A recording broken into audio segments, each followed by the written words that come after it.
هاوڕێیان بەخێر بێن. ئێمە بەخێراتنی هەموو لایەک دەکەین وەکو ناوەندی ژنانی ڕۆژھەڵات ئەمڕۆ لێرە کۆبووینەتەوە کە کەمپەینێک ڕابگەینین کە دواتر لە ڕاگەیاندراوەکەی کە هاوڕێیان دەیخوێندەوە دەردەکەوێت کەمپەینەکە ناوەڕۆکەکەی چییە، بەڵام هەر لە سەرەتاوە یەکەم بەخێراتنیەوە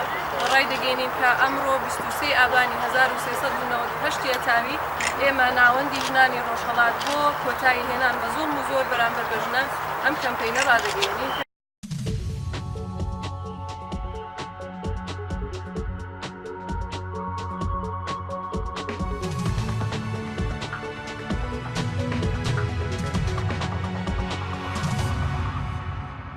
کەوسەر خانم مەبەستان لە کۆبوونەوەی ئەمڕۆتان چی بوو لێرە بۆ کۆبوونەوە؟ ئێمە ئەمڕۆ ناوەندی ژنانی ڕۆژھەڵات پێکهاتوو لە 5 ڕێکخراوی ژنانی ڕۆژھەڵات لێرە کۆبووینەوە کە کەمپەینێکمان ڕاگەیاند بە ناوی بێدەنگی بشکێنین. لە ڕاستیدا کەمپەینەکە و ئەرکی کەمپەینەکە کۆتایی هێنانە با زۆڵم و زۆر توند و تیژی و وەزعیەتی سەفباری ژنان. ئەم کەمپەینەکە ئەمڕۆ لێرە ڕاگەیاندرا. هەدەف و ئاقاری ئەسلی ئەوەیە کە ئەم مەسەلەی بسڕێتەوە ئەو وەزعیەتەی ژنان و بیبا بەرەو مەسیرێکی دیکاوە ئەم توند و تیژیە ئەم بێدەنگیە بە نسبەتی وەزعیەتی ژنان ئەوە کەم بکاتەوە. تۆ دەبینی ئێستا لە کۆمەڵگای ئێمە ژن کوشتن بۆتە دیاردە بۆتە شتێکی ڕۆژانە بۆتە بەشێک لە عادەتی خەڵک، یعنی تۆ بە خەبەری یا بە بیستنیەوەی کە کچێک خۆی کوشتووە یا کوشتویانە هەڵنابەزێەوە دڵی دانەیەکی تریش ئیزافە بوو، یعنی بووتە عادەتێکی ڕۆژانە کە هەمومان دەیبیستین. بۆیە بیرمان لەوە کردەوە کە ڕێگایەک بدۆزینەوە کە ئەم بێتەفاوەتیە تەبدیل بکەین بە عەکسولعەمەل ئەسقەزا بیکەینە حاڵەتێکی دیکە. خودی کەمپەینی بێدەنگی بشکێنینیش بە مەبەستی عەکسولعەمەلە، یعنی بێدەنگی بشکێنینە تەنیا بە دەنگ نییە، مەبەستی عەکسولعەمەل نیشاندانە، مەبەستی ڕیاکشن نیشاندانە بە وەزعیەتەی کە هەیە کە تۆ چ بۆ خۆت وەکو مەزلوم کە کەسێکی کە زوڵمت بەرامبەر دەکرێت بێدەنگ نەبی، چه کەسێکی کە شاهدی زوڵمە بەنسبەت کەسی دیکەوە بێدەنگ نەبێت. جا لە هەر ئاستێکیدایە بۆ نمونە ئەگەر گشتگیرتر باسی بکەم بۆ نمونە یاسایەک پەسەند دەبێت لە دوا ڕۆژی کوردستانی ڕۆژھەڵات کە لە یاساکانی ئێستا لێی گەڕێکە هەمووی دژەژنە، بەڵام لە دوا ڕۆژەگە یاسایەک پەسەند دەبێت لە ئێستا وشیاری ئەوەمان دابێ بە خەڵک، وشیاری ئەوەمان ئۆرگانیزە کردبێ، ڕێکخراوی کردبێ کە بتوانین لەسەر مەسیری دروستەکەی خۆی ببین. یعنی یاسایەک دابڕێژین کە ئەسقەزا خزمەت بکا بە ژنان، خزمەت بکا بەو کۆمەڵگایە، وشیار بین بە نسبەتی ئەو یاسایانی دادەنرێ. بۆ نمونە بەشێکی زۆر کورتێتی بۆیە بە عام و بە گشتیەکە بمێ باسی بکەم هەدەفی ئەو کەمپەینە گەیاندنی ئاگاهی و وشیاریە بە خەڵک و یەکگرتووی بینی ڕێکخراوەکان و بینی ژنانی ڕۆژھەڵاتە بە عامی مەدەمێ ڕەمزێکی مشتەرەکی بینی ژنانی ڕۆژھەڵاتمان هەبێ کە پێمان وا بۆ کەمپەینە دەتوانێت ئەم هێما مشتەرەکە بێ کە هەموو فعالیەت و هەموو ئەرسەکانی ژنان لە خۆی بگرێ. بۆیە هیواداریشم کە ئەو هەدەفی کە ئێمە هەمانە بتوانێت بە ئامانج بتوانێت بگا بە مەسیری ئەسلی خۆی. بڵێ مەبەستمە زیاتر بزانم ناوەڕۆکی کەمپەینەکەتان و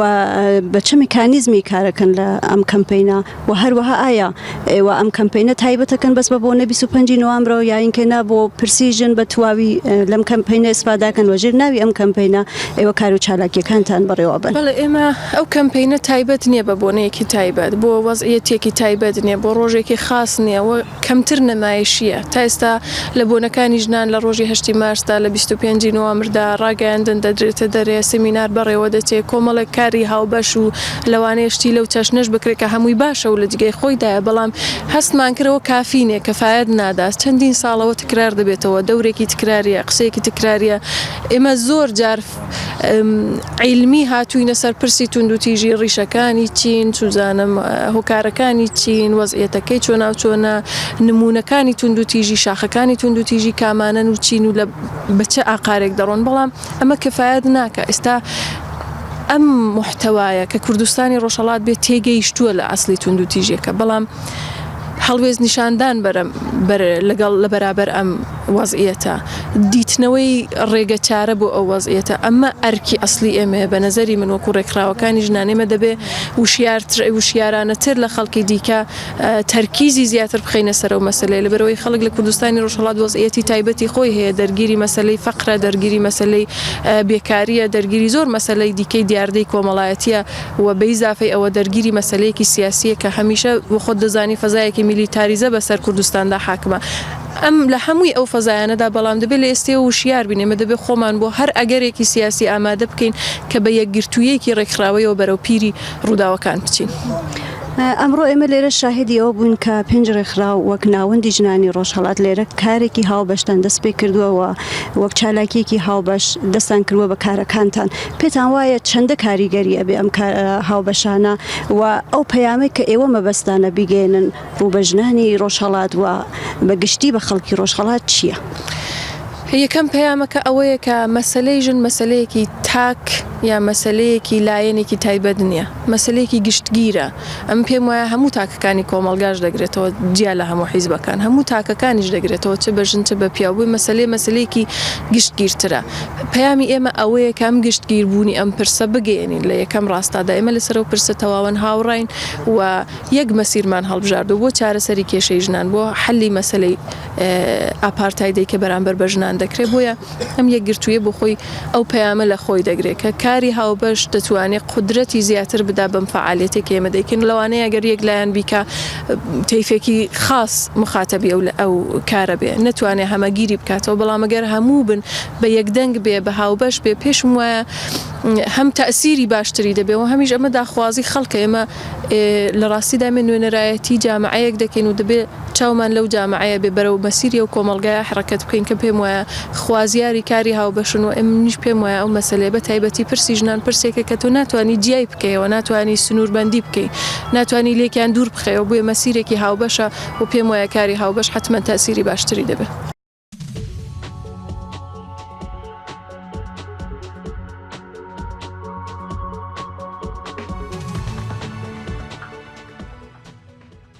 ئێوە مەبەستان لە بەشداریکردنتان لەم کەمپەینە کە ئەمڕۆ ڕاگەیەنرا لەلایەن ناوەندی ژنانی ڕۆژهەڵاتەوە چی بوو؟ سەرەتا بەخێراتنتان دەکەم من وەکو پیاوێک هۆکاری بەشداری من دیارە پێشووتر کەمپەینی بێدەنگی بێشکێنن لەلایەن ڕێکخراوی ژنانەوە کارێکی باشی بۆ کرا منیش وەکو پیاوێک بەرکی خۆم زانی بەشداری بکەم بە بڕوای من ئەو کەمپەینە دەنگی هەموو ئەو دەنگە کەپکراوانەیە کە لە هەر شوێنێکی ئەو کوردستانە هەن و پەیامی ئەوەیە کە ئیتر بێدەنگی بەساوە ئەو ئازار و دەردانەی کە چ لە کۆمەڵگا چ لە شۆنە گشتیەکان چ لە بواری ئابووری و سیاست و هەر بوارێکدا کە دەیکرێتەوە و ئەوەی کە نیوەی کۆمەڵگا پێک دێنن ئەوەی کە ئەوانیش بەشێکی گرنگی و کۆمەڵگایان و تاکو ئێستا دەنگێک بۆ کە کەپکراوان بێن بێدەنگی بشکێنن و دەنگی خۆیان بگەێنن بە هەموو جێگایەک و هەموو شوێنێک بۆیە بەکارێکی گرنگ و پێویستی دەزانم وە ئەو ئەرکە تەنیا ناتوانێت ئەرکی ژنان بێ پیاوانیش ئەو پیاوانەی کە ئازادی خوازن و باوەڕیان بە ئەوە هەیە کە کۆمەلگا دەبێت کۆمەلگایەکی یەکسان بێت ئەو کەمپەینە دەتوانێت وەڵامدانەوەیەکی باش بێ بۆ هەموو دەنگە کەپکراوانە. بڵێ